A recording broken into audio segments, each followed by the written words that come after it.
Halo, jumpa lagi dengan Hibiscus HT Tab Vlog. Kali ini kita akan belajar tentang penggunaan histori API dengan TypeScript. Sebelum lanjut, silakan subscribe dan nyalakan notifikasimu untuk video yang lebih excellent. Nah, histori API itu memiliki beberapa metode. Metode yang pertama adalah pushState. Metode ini digunakan ketika kita ingin mengisikan URL ke dalam suatu history stack ya di dalam browser. Setiap kali kita memanggil metode pushState, maka metode tersebut akan menambahkan satu entry ke dalam history state. Nah, metode yang kedua itu adalah replaceState. Nah, metode ini itu penggunaannya mirip dengan pushState, tetapi dia berguna untuk mengganti URL atau state dalam history yang dipilih. Nah, metode replaceState ini digunakan ketika kita menggunakan atau menekan tombol back atau forward di dalam browser. Nah, ketika tombol back atau forward itu ditekan, maka akan timbul suatu event, yaitu popState event. Nah, event ini kemudian nanti akan didengarkan oleh history API dan kita bisa memanggil metode replaceState itu, ya, digunakan untuk mengganti URL yang ada di dalam history state. Nah, seperti biasa, karena kita menggunakan TypeScript, maka kita perlu melakukan npm run pa.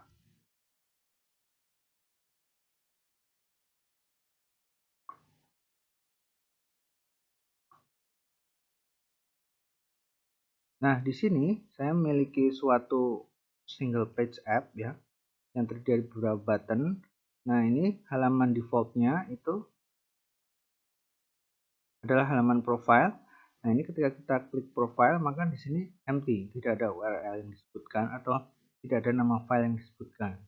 Kemudian kita klik working experience, fluencies, context ya. Ini kemudian dia akan berpindah seperti ini ya.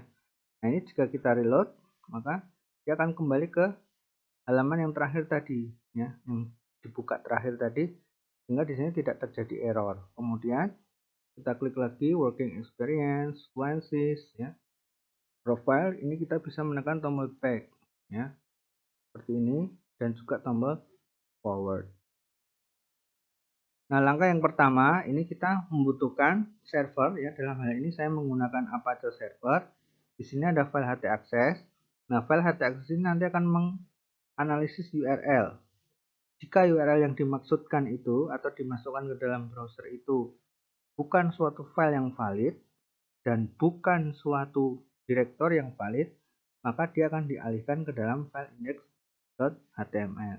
Nah, di sini saya punya file index.html seperti biasanya, terdiri dari 4 button ya. Tadi sudah kita lihat. Masing-masing ini akan dihandle oleh function bernama router. Nah, function router ini nanti akan mengalihkan ya, maksud saya mengalihkan, ketika diklik itu nanti dia akan meloading URL yang berisi nama file HTML. Nah, seperti biasanya karena kita menggunakan TypeScript, maka kita memerlukan file tsconfig.json ya. Nah, di sini bagian yang terpenting dari tsconfig ini adalah bagian target ya, dan juga lib. Nah, di sini karena saya akan menggunakan async yang di dalam suatu kelas, maka saya menggunakan targetnya di sini ES 2015. Kemudian di bagian lib disesuaikan ya dengan targetnya. Kemudian di bagian outfile ini nanti akan berisi nama file index.js yang merupakan hasil kompilasi tadi ya, sehingga semua file TypeScript yang kita buat nanti akan dikompil menjadi satu file index.js. Nah, di sini saya punya file app.ts ya. Ini merupakan file utama seperti yang kita lihat di sini ya. Nah, di sini ada properti baseURI. Nah, properti baseURI ini nanti akan kita gunakan untuk menganalisis URL yang masuk. Nah, kemudian metode getURI di sini nanti dia akan menghapus ya URL yang masuk tadi URI-nya akan dihapus, sehingga nanti yang kembali adalah bagian paling ujung dari URL itu. Bisa empty, bisa berisi nama file HTML yang akan di load ya. Nah, kemudian di sini ada dua metode ya, metode asing di sini, the default page dan active page. Ini masing-masing menggunakan metode history push state ya. Nah, metode push state ini membutuhkan 3 argumen ya. Yang pertama adalah data, ini adalah state yang akan dimasukkan ke dalam history stack. Kemudian yang kedua ini null ya, secara standar memang dia null dan belum digunakan, disarankan untuk diisikan null. Kemudian yang ketiga ini adalah URL. Nah, perbedaan antara default page dengan active page itu adalah di bagian default page ini URL yang ditangkap dari get URL tadi itu nantinya adalah empty ya, sehingga dia default, makanya memanggil file home HTML. Sedangkan bagian active page ini nanti dia akan memanggil file HTML yang sesuai dengan yang disebutkan. Kemudian di sini yang kedua adalah user default page dan user active page ya. Ini kegunaannya sama ya, seperti yang di atas tadi. Hanya saja ini nanti akan menghandle ketika kita menekan tombol back dan forward ya. Nah, di sini makanya digunakan metode replace state. Nah, metode replace state ini argumen yang dibutuhkan sama seperti push state tadi ya. Kemudian yang berikutnya saya punya metode load ya. Metode load ini nanti akan berkomunikasi dengan file index HTML ya. Nah, load ini jika nilainya 0, argumennya 0, maka berarti dia sedang menerima proses reload. Nah, ketika proses reload ini URL akan dibaca ya. Kalau URL-nya empty bagian ujungnya yang dikembalikan oleh get URI tadi, maka dia akan memanggil default page. Sedangkan jika tidak empty, maka akan dipanggil file HTML yang sesuai. Kemudian, nah bagian default ini itu jika menekan tombol button tadi yang ada URL-nya, ya, tombol link gitu ya. Jadi kalau linknya empty maka dia akan kembali ke default page. Jika tidak empty maka dia akan menampilkan file HTML yang sesuai. Nah, kemudian yang terakhir itu adalah metode let pop state ya. Metode ini digunakan untuk menghandle ketika kita menekan tombol back dan forward ya. Nah, di sini state ini nanti akan berasal dari on pop state ya. Nah, ini bisa kita lihat di file system.ts.